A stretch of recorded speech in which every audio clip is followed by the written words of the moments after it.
주보에 보면은 2014년 교사 캐스팅 해가지고 예꿈 꿈땅 파워웨이브 또 자녀들을 눈높이로 섬겨줄 교사를 모집합니다. 얼마나 안타까우면 제가 이 마지막 이 광고를 할까요? 그래서 목사님 걱정 많이 되시나 보다라는 마음이 드신 분은 그게 주님의 음성입니다. 여러분 교사로 자원하셔서 항상 건강한 교회는요, 이 자녀들이 양질의 영적인 양식을 먹습니다. 여러분들이 섬겨 주시면 감사하겠습니다. 기도하겠습니다. 예수가 이 땅에 오신 성탄의 그 기쁨을 저희가 가지고 거룩한 주일 예배로 드립니다. 주님 이 시간 함께하여 주시되 저희가 아무 생각 없이 주님을 참 맞이하는 것이 아니라 참 주의 나심을 예비했던 그 목자들과 같이 저희의 마음이 잘 준비되며 그 가운데 주님을 만나게 하여 주시옵소서. 우리를 통해서 성탄의 은혜와 기쁨이 모든 사람들 가운데 증거되는 역사가 있게 하여 주시옵소서. 감사드리며 우리 주 예수 그리스도의 이름으로 기도드립니다. 아멘. 저는 이 목사다 보니까 이 아이들, 갓난 아이들을 위한 예배를 집례할 때가 있습니다. 얼마 전에도 100일 예배, 또 돌 예배 있었는데 보면은 참 잘 장식이 되어져 있어요. 예수님께서 그렇게 잘 장식되어진 가운데 화려하게 치장된 침대에 누워서 이 땅 가운데 나셨다면은 인류의 역사는 어떻게 됐을까요? 예수님이 왕이시잖아요. 그 왕의 신분에 걸맞게 그냥 왕이 아니라 하나님의 아들이시잖아요. 온 우주와 만물을 창조하신 하나님의 아들의 신분에 걸맞는 그러한 화려한 침대 가운데 누이신, 그리고 그 아기 예수의 탄생을 우리가 바라다 본다면은 어쩌면 우리 마음 가운데는 그것을 볼 때 마음의 평안함보다는 마음의 거리감이 느껴질지도 모르겠다라는 생각을 해봅니다. 반면에 오늘 본문에 등장하는 것처럼 이 구유에, 그렇죠? 마구간의 말 구유에 누이신 예수를 보면서는 여러분들은 어떤 생각을 합니까? 혹시라도 너무나 예수님이 힘이 없어 보이고 저 예수가 과연 인류를 위해서 무엇을 할 수 있을까? 무기력한 예수를 상상하지 않으십니까? 우리 눈에는 예수가, 말 구유에 누인 예수가 그렇게 보일 수 있습니다. 그런데 하나님은 그 구유에 누이신 예수를 메시아의 표징이다, 징표다라고 담대하게 그 목자들에게 선포하셨습니다. 누가복음 2장 12절에 보면은 이 개정개혁판 성경에 보면 이렇게 기록되어 있습니다. 너희는 가서 강보에 쌓여 구유에 누인 아기를 보리니 이것은 너희에게 메시아의 징표이니라. 잘 장식된 화려한 방이 아니라, 치장된 침대가 아니라 허름한 마구간에 그것도 구유에 놓이신 그 예수, 아기 예수가 이 땅을 구원할 메시아의 가장 강력한 징표다. 하나님은 과연 어떤 생각을 가지고 그런 말들을 하셨겠습니까? 이 말구유에 누이신 메시아를 통해서 이제 3일 있으면 예수님 이 땅에 오신 성탄일인데 과연 우리는 어떤 마음으로 주님을 맞이할 준비를 해야 되는가, 다시 한번 도전받는 저와 여러분 되시기를 주님의 이름으로 축원합니다. 먼저 2장 1절, 2절, 3절 말씀을 같이 읽도록 하겠습니다. 1절에 3절까지 말씀을 같이 읽겠습니다. 시작. 그 무렵 아우구스투스 황제가 칙령을 내져 전 로마 통치 지역은 호적 등록을 하게 됐습니다. 이것은 구레뇨가 시리아의 총독으로 있을 때 실시된 첫 번째 호적 등록이었습니다. 그래서 모든 사람은 호적을 등록하기 위해 각각 자기 고향으로 갔습니다. 일부에 이제 목사님도 말씀하셨는데 이 세상의 다른 종교 지도자들은 이 태어난 이후에 인생의 어느 순간에 깨달음을 통해서 세상의 지도자로 세워지게 됩니다. 그런데 예수님은 이 세상에 태어난 이후에 어느 순간부터 지도자가 된 것이 아니라 태어나기 전부터, 출생부터 이 땅의 메시아로 나셨음을 성경은 말씀하고 있습니다. 세상의 종교 지도자와 예수가 다른 이유는, 그래서 예수가 유일한 메시아인 이유는, 예수는 출생에서부터 십자가에 죽으시기까지 모든 것이 성경에 의해서 예언되어진 말씀대로 이루어졌기 때문인 것이죠. 다윗의 자손으로 이 땅 가운데 오실 것을 성경은 이미 말씀하고 있고, 유대 땅 베들레헴 에브라다야 너는 결코 작지 아니하니 내게서 이 땅에 왕이 날 것이다. 베들레헴이라는 구체적인 지명을 통해서 예수님께서 이 땅에 날 것을 성경에 말씀하고 있습니다. 예언하고 있습니다. 언제 어느 지역에서 어떻게 출생해서 어떻게 죽을 것인지에 대해서 다 성경에 기록되어져 있는 거예요. 그래서 세상의 종교 지도자들과는 다른 이 땅의 유일한 메시아, 예수 그리스도가 메시아가 될 수 있는 것이죠. 오늘 1절과 2절 말씀 가운데 예수의 출생에 대해서 이렇게 말씀하고 있습니다. 그 무렵 아우구스투스 황제가 칙령을 내져 전 로마 통치 지역은 호족 등록을 하게 되었습니다. 아우구스투스는 가이아스 줄리 옥타니우스의 본래 이름이죠. 그리고 이 아우구스투스가 로마를 지배했던 그 시기는 역사학자들에 의하면 팍스 로마나 해가지고요, 이 로마의 전성시대였습니다. 아우구스투스는 탁월한 행정가였습니다. 그래서 이 로마를 법과 질서에 의해서 움직이는 그러한 강력한 제국으로 설 수 있도록 행정력을 갖추는데 크게 공헌을 했었던 그런 황제행정. 모든 길은 로마로 통한다라는 말이 이때 생겨났습니다. 로마 제국의 그 주요 도시들을 잇는 도로를 정비해서 전차가 지나갈 수 있게끔 잘 준비한 사람이 바로 아우구스투스죠. 그런데 바로 그 길을 통해서 사도 바울이 복음을 전했다라는 거예요. 로마가 닦아놓은 그 길을 통해서 복음이 그 로마가 통치하는 모든 지역으로 빠른 시간에 증거될 수 있었습니다. 비교적 짧은 시간에 온 세계에 퍼질 수 있었어요. 하나님이 예비하신 것이었죠. 또 로마의 공용어는 헬라어입니다. 이 헬라어로 구약이 번역이 됐어요. 그리고 예수 그리스도를 통해서 복음을 듣게 된 사람들은 예수가 이 땅의 진정 메시아인 것을 어떻게 확신할 수 있었습니까? 헬라어로 번역된 성경을 보면서, 구약의 메시아에 대해서 예언된 구약의 예언의 말씀들을 보면서, 예수가 이 땅 가운데 이 땅을 구원하러 오신 진정한 메시아이시구나. 그 믿음의 확신을 가질 수 있었던 것이죠.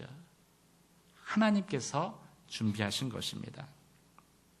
또 이 로마가 이 각 속국들에 대한 통치를 완벽하게 하면 할수록 이 피지배민인 유대인들의 안에 어떤 마음의 열망이 생겨났습니까? 우리를 이 속박에서 구원할 메시아는 과연 언제 이 땅에 오실 것인가? 세상에서 당하는 그 고난과 어려움을 통해서 이 유대인들 가운데 어느 때보다도, 구약의 어느 역사의 시점보다도 메시아에 대한 갈망, 대망의 신앙이 이 유대인들 가운데 전반적으로 확산되는 계기가 되었습니다. 누가 그렇게 하신 것입니까? 하나님이 그렇게 하신 것이죠. 이 땅에 비록 말구유라는 아주 초라한 모습으로 오셨지만은 이 땅에 메시아로 오신 예수의 탄생은 우연에 의해서 이루어진 것이 아니라 하나님의 철저한 준비하심 가운데에서 이 땅에 나신 것이다 라는 것을 성경은 저희 가운데 증거하고 있습니다. 아우구스투스가 이 땅의 통치자였습니다. 이 로마라는 그 당시에 당대의 가장 큰 그 제국의 수장이었죠. 하지만 그 아우구스투스를 하나님께서 이 세상에 메시아를 나도록 준비하는, 그래서 이 땅에 인류의 구세주가 이 땅 가운데 나시는 그 통로로 사용하셨다라고 성경은 말씀하고 있는 거예요. 사랑하는 성도 여러분, 성경에 가장 많이 등장하는 표현 중에 하나가 무엇입니까? 때가 참에라는 표현이죠. 예수의 탄생은 우연에 의해서, 예수라는 어떤 탁월한 종교 지도자 한 사람이 자신의 머릿속에서 계획하고 그 계획을 실행에 옮겨서 이 땅 가운데 지도자로 선 것이 아니라 하나님께서 이 땅의 메시아로 예비하신 준비된 사건이었다, 성경은 말씀하고 있습니다. 그래서 하나님의 때 역사의 중심부에 예수를 이 땅에 육신을 입고 태어나게 하신 것이지요. 여러분의 삶 가운데 그 예수가 나의 메시아 되심을 다시 한번 확신하는 그러한 은혜가 저와 여러분 가운데 있게 되기를 주님의 이름으로 축원합니다. 예수가 이 땅에 나신 것은요, 하나님의 철저한 주권이었습니다. 하나님의 주권을 통해서 이 땅에 오신 메시아, 그 메시아는 그런데 화려한 침대가 아니라 초라한 말 구유를 통해서 태어나셨다라고 성경에 말씀하고 있습니다. 4절, 5절, 6절, 7절 말씀을 한번 같이 읽도록 하겠습니다. 4절부터 7절까지 말씀 같이 읽겠습니다. 시작. 요셉도 갈릴리 나사렛 마을을 떠나 다윗의 마을인 유대 땅 베들레헴으로 올라갔습니다. 요셉은 다윗 가문의 직계 혈통이었기 때문입니다. 그는 약혼한 마리아와 함께 호적을 등록하러 갔고, 그때 마리아는 임신 중이었습니다. 그들이 그곳에 머무르는 동안에 해산할 때가 돼 마리아는 첫 아들을 낳고는 아기를 천으로 싸서 구유 위에 눕혔습니다. 마리아는 첫 아들을 낳고 아기를 천으로 싸서 구유 위에 눕혔습니다. 아기 예수가 마구간에 나시고 말 구유에 누이실 것에 대해서는 성경에 구체적으로 언급되어 있지 않습니다. 유대 땅 베들레헴에서 나실 것은 참 예언되어져 있지만 그건 언급되어 있지 않아요. 그럼에도 불구하고 하나님께서 예수를 좀 평범한 방법이 아니죠. 말 구유에 마구간의 구유에 나게 하셨습니다. 의도적으로 그렇게 하신 것이죠. 예수님께서 말 구유에 태어나셔서 누이신 것은요, 절대 우연일 수 없습니다. 어찌어찌 하다 보니까 그렇게 된 게 아니에요. 우리가 구원받은 것도요, 절대 우연일 수 없습니다. 우리의 구원은요, 내게는 값없이 주어지는 것이지만은 그 구원, 나를 구원하시기 위해서는 하나님은 자신의 생명을 버리셔야 됐기 때문이죠. 절대 우연이 아닙니다. 만남도 우연일 수 없습니다. 3년 전에 평택원누리 교회에 왔는데 그것도 하나님의 계획하심이 있었어요. 또 때가 돼서 이제 사역을 마치고 다시 서빙고로 가는 그것도 하나님의 계획하심이 있습니다. 절대 성도의 삶에는 우연이란 없는 거예요. 한번 좌우에 계신 분들에게 이렇게 한번 인사하시면 좋겠습니다. 당신의 구원은 우연이 아닙니다. 이렇게 또 한 번 인사해요. 우리의 만남도 우연이 아닙니다. 평택 오늘의 교회 안에서 목회자와 성도의 만남도 우연이 아니고요. 또 성도와 성도로서의 만남도 우연이 아닙니다. 거기에는요, 숨겨진 비밀이 있는 거예요. 하나님의 특별한 의도가 있는 것이죠. 거저 얻는 구원이란 건 존재할 수 없습니다. 여러분 한 사람 한 사람을 위해서 예수 그리스도께서 생명을 버리셨어요. 절대 구원도 만남도 우연일 수 없는 것이죠. 그럼 왜 하나님께서 당신의 아들을 잘 장식된 화려한 그 침대에 누이실 수도 있었음에도 불구하고 초라한 마구간의 구유에 누이셨을까요? 여러분이 아버지라면은요, 내 자녀가 화려하진 않더라도 적어도 마구간에서 태어나기에는 하지 않았을 것입니다. 좋은 푹신한 침대는 아니더라도요, 이 말구유, 먹이통이잖아요. 이 말구유통에 눕게 하고 싶지는 않았을 거예요. 그런데 하나님은 그렇게 하셨어요. 거기에 하나님의 깊은 뜻이 있는 것이죠. 왜 그렇게 하셨습니까? 이 땅에 메시아로 오신 말구유에 누이신 아기 예수를 너희가 보게 될 것인데 그것이 메시아의 징표다, 표징이다. 이 땅에 메시아로 오신 그 예수 그리스도가 어떻게 세상을 구원할 것인가를 그 출생에서부터 하나님은 세상에 선포하신 것이지요. 빌립보서 2장 6절과 7절 말씀에 그는 그만 하나님과 본체시나 하나님과 동등됨을 취할 것으로 여기지 아니하시고 자기를 낮춰 종의 형체를 가져 사람들과 같이 되셨으니. 우리를 구원하시기 위해서는요, 하나님이 자신을 포기하셔야 됐습니다. 우리말 성경에 보면은 이 2장 6절과 7절이 이렇게 번역되어져 있습니다. 그분은 본래 하나님의 본체셨으나 하나님과 동등됨을 기득권으로 여기지 않으시고 오히려 자신을 비워 종의 형체를 가져 사람들의 모양이 되셨습니다. 예수가 이 땅의 메시아가 되실 수 있는 이유는요, 하나님의 아들로서의 예수의 기득권을 포기했기 때문인 것이죠. 우주와 만물을 통치하시는 하나님의 아들, 독생자, 유일한 아들, 그 아들이 가지고 있는 그 왕자로서의 권한 누릴 것들을 포기하시고 이 땅 가운데 낮아지심으로 인해서 이 땅의 메시아가 되실 수 있기 때문인 거예요. 예수님은 그래서 이 로마 군인들에게 잡혀가는, 그래서 십자가에 죽으시기 위해서 잡혀가는 그 순간에도 자신의 기득권을 포기하셨습니다.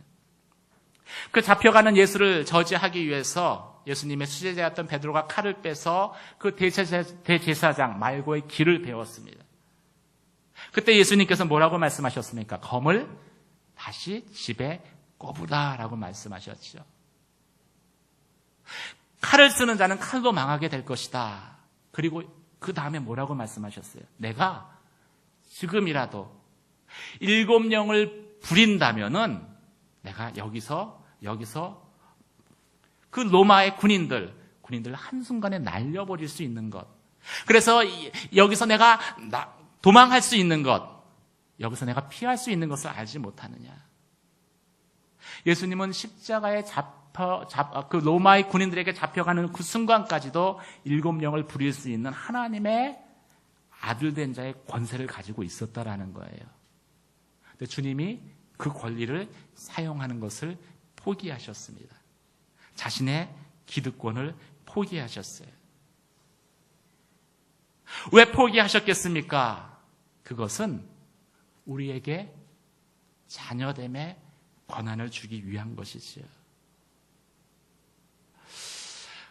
예수님은 하나님의 자녀로서의 권한도 포기하셨을 뿐만이 아니라 이 땅에 평범한 사람의, 인간의 자녀로서 태어난 자녀들에게 주어지는 마땅히 누릴 수 있는 권리조차도 포기하셨습니다.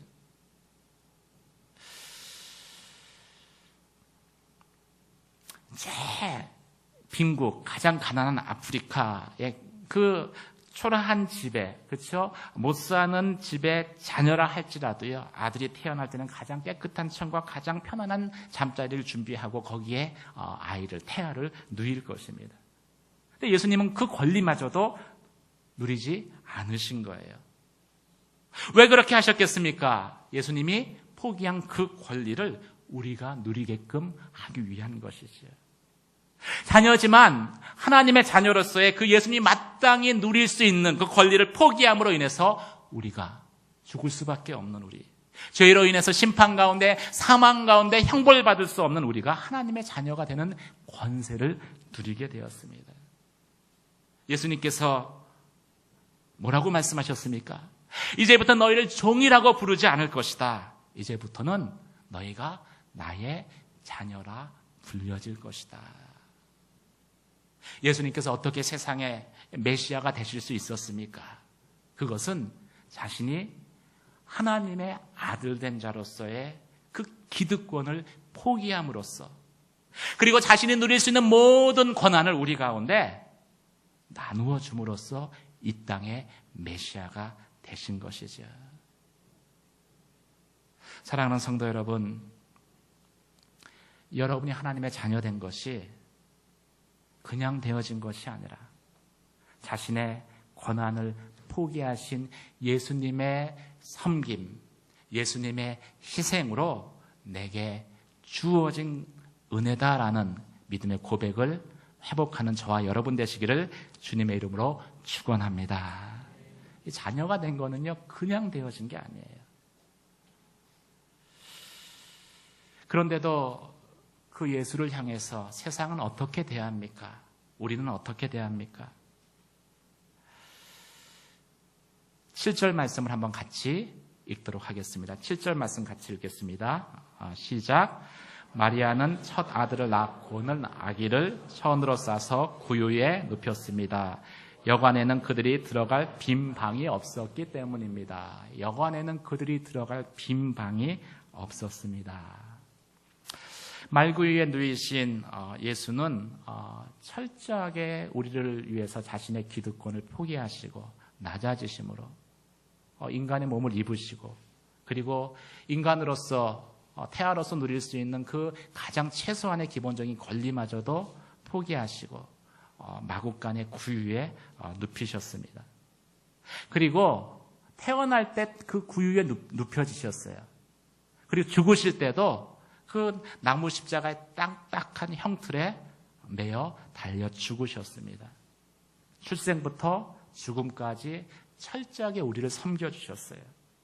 그럼에도 불구하고 우리는 그 주님을 대할 때 호의적이지 않습니다. 예수를 거절하고 그리고 예수를 부인하죠. 이것은 우리 안에 있는 죄의 심각함을 드러내주는 것입니다. 성경은 모든 사람이 죄를 범하였음에 하나님의 영광에 이르지 못하였다라고 합니다. 제가 예수 그리스도를 깊이 인격적으로 만나기 전에 이 모든 사람이 죄를 범했다라는 그 구절이 영 마음에 거슬렸어요. 세상에 얼마나 많은 사람들이 있는데 그 중에 어느 하나도 죄를 짓지 않는 사람이 있을 수 있는 것 아닌가?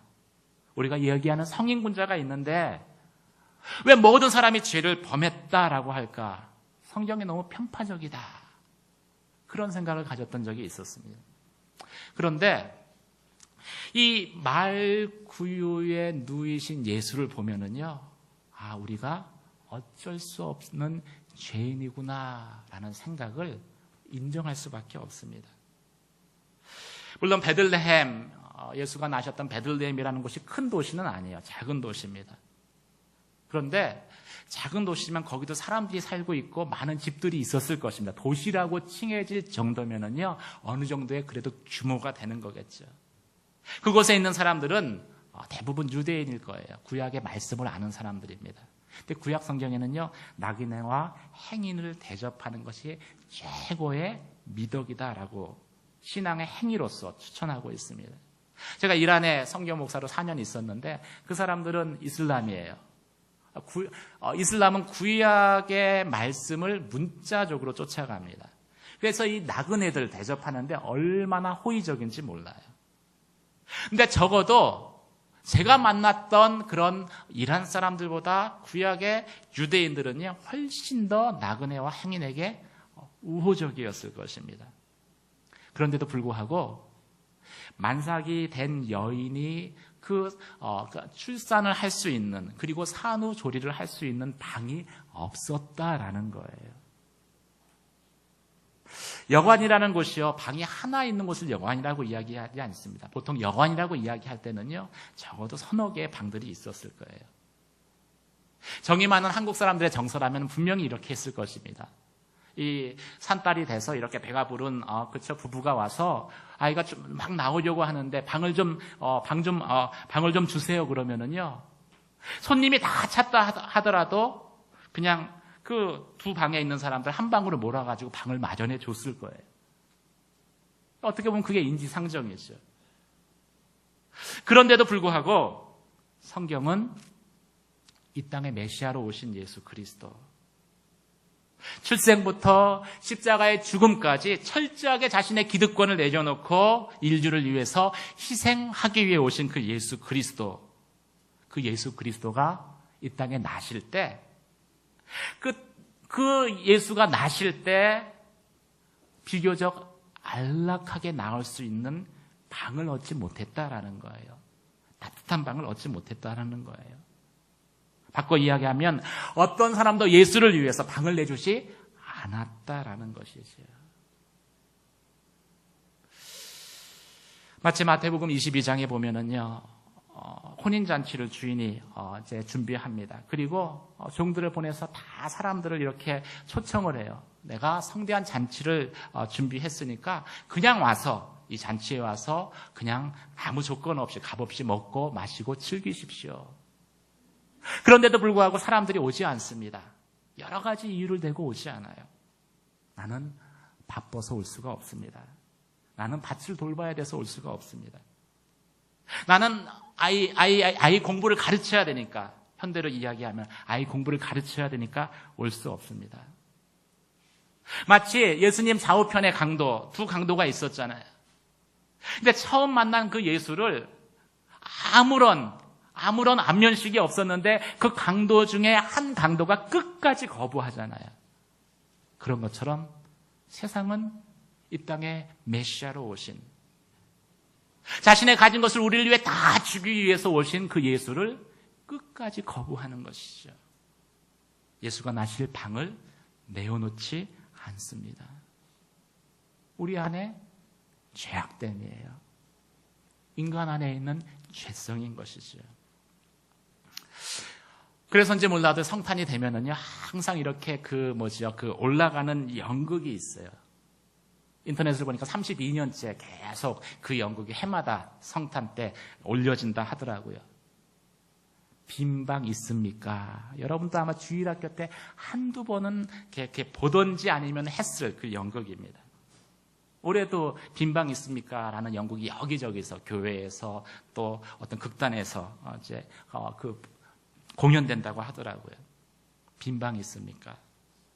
성탄절을 앞두고, 미국에 있었던 실화입니다. 그걸 이제 드라마로 만든 건데, 성탄절을 앞두고 성탄 연극을 준비하던 그 교회의 고등부 연극반에서 이제 마리아, 오늘 읽은 본문의 말씀을 이제 연극을 하는데, 이 학생들의 반대에도 불구하고 약간의 그 장애가 있는, 지적 또 정서적인 장애가 있는 덕구에게 여관 주인 역을 맡긴 거예요. 모든 사람이 우려했죠.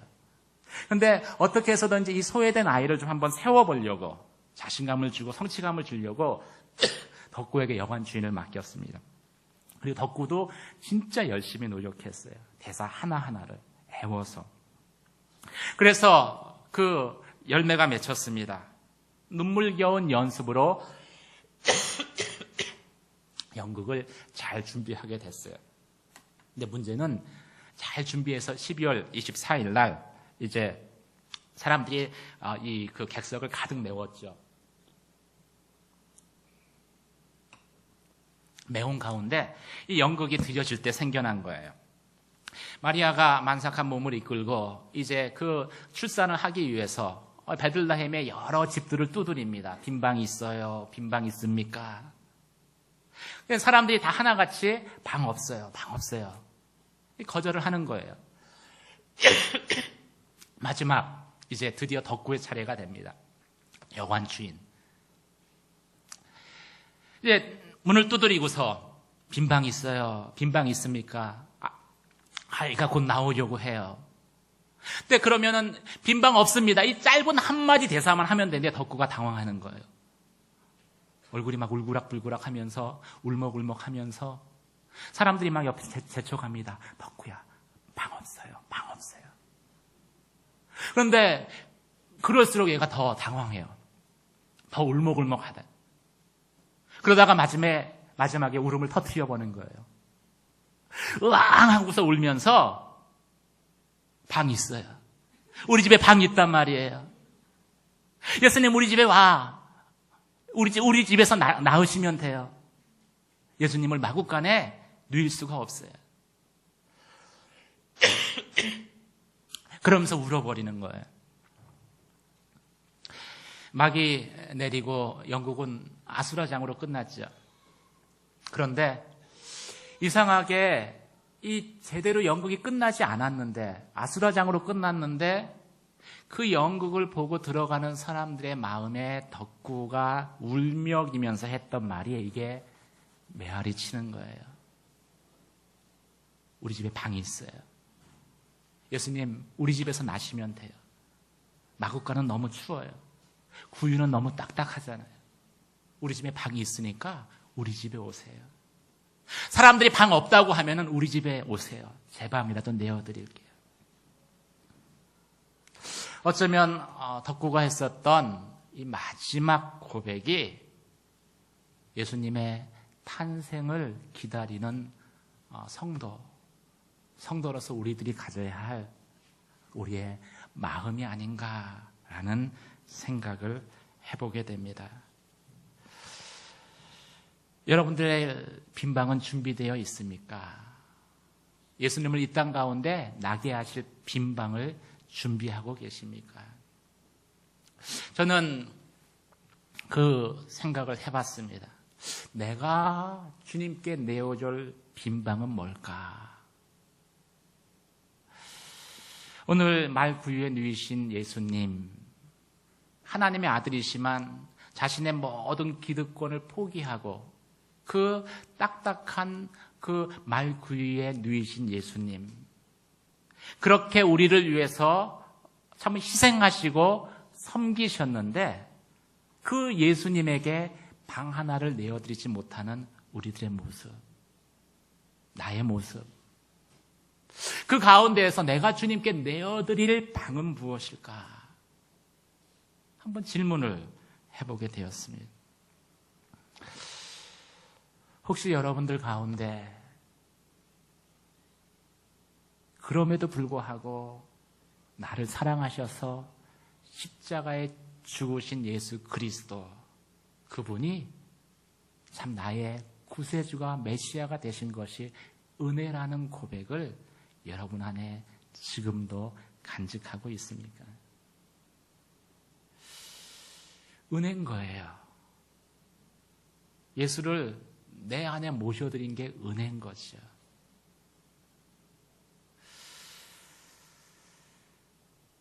그 예수가 마지막 십자가에서 우리를 위해서 하신 기도가 은혜인 거예요.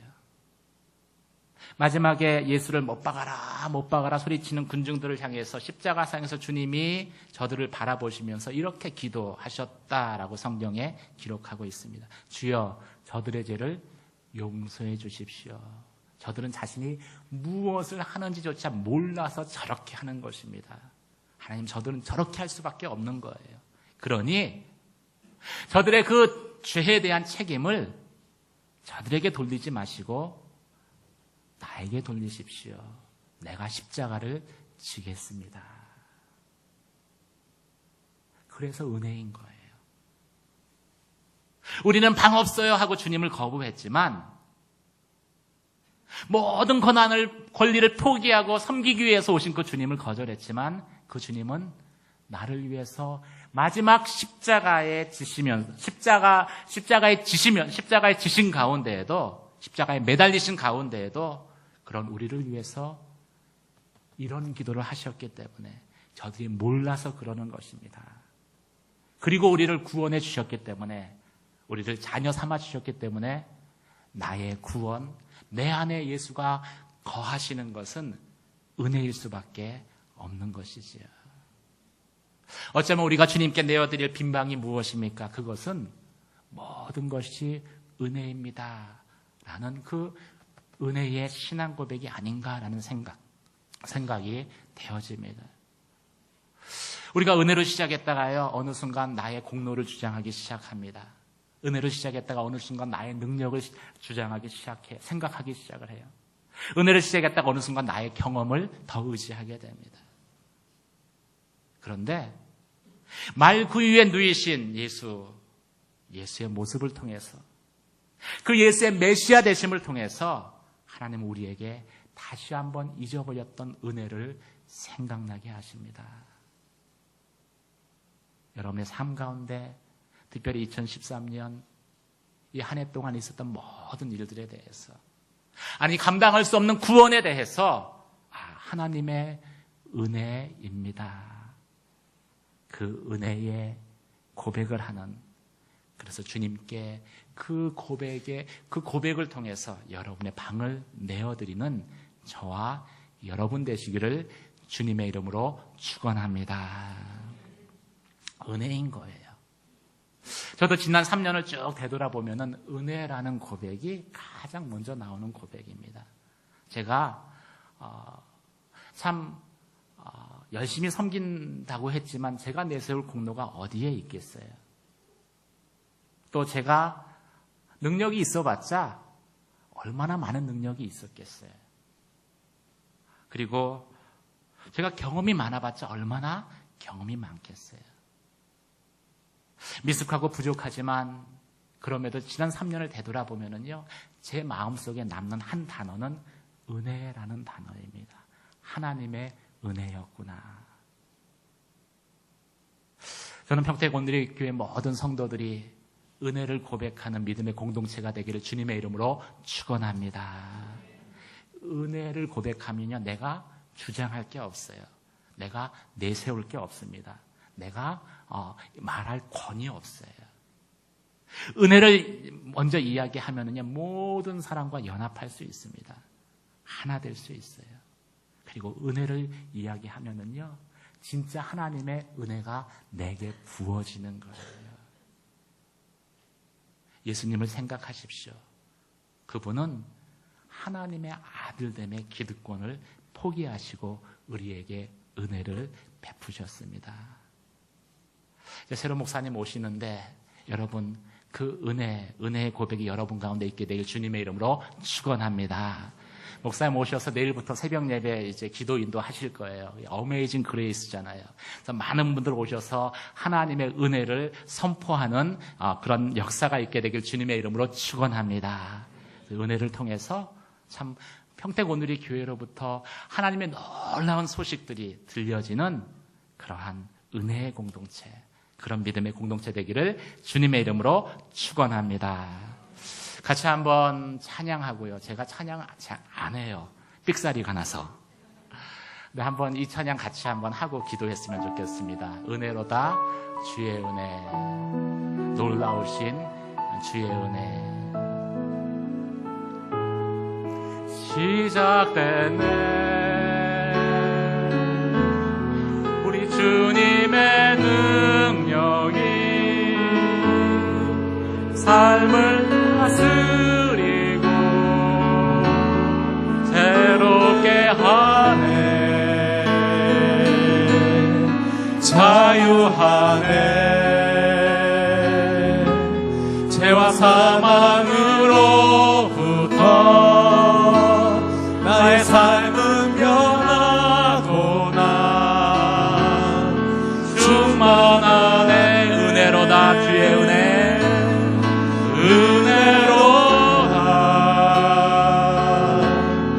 주의 은혜.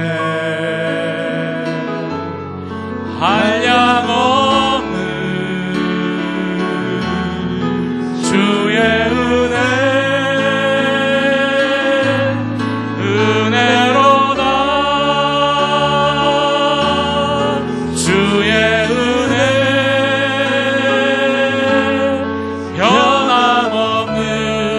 신실하신 주의 은혜. 은혜로다 주의 은혜. 은혜로 은혜 한량없는 주의 은혜 은혜로다 주의 은혜 변함없는 신실하신 주의 은혜. 이 시간 같이 한번